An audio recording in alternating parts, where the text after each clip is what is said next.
या ठिकाणी अजून त्यांच्या कुटुंबातला मेंबर आहे यंग मास्टर राज. तब्येत एकदम जबरदस्त आहे. आता सध्या कॉलेज करतो. तोही जवळजवळ 2 महिन्यापासून हे पाणी पितो. तर त्याची काय प्रतिक्रिया असल्या तर मला असं वाटतं त्यांनी सांगावं.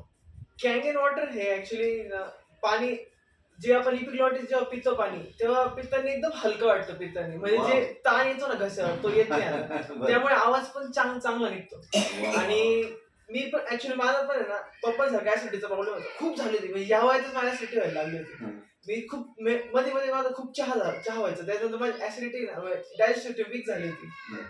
आता काय होतं, आता मला पहिले आणि खूप ढेकरा यायच्या सारख्या.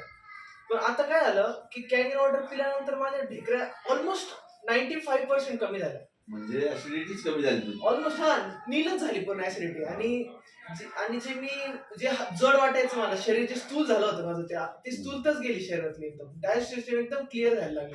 तर त्यामुळे कॅन वॉटर बेस्ट आहे. म्हणजे लोकांनी पाणी बदलायला पाहिजे. हो, पाणी बदल. आणि हो. ऍक्च्युली हं? आमच्या काळातलं सगळ्यात जे मोठा जर फॅक्टर आहे कुठला आजाराचा, तो पाणी ऍक्च्युली.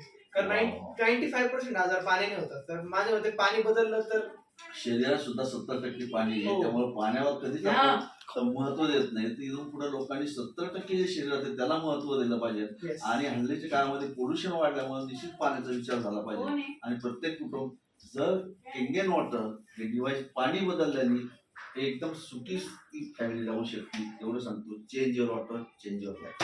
थँक्यू. थँक्यू.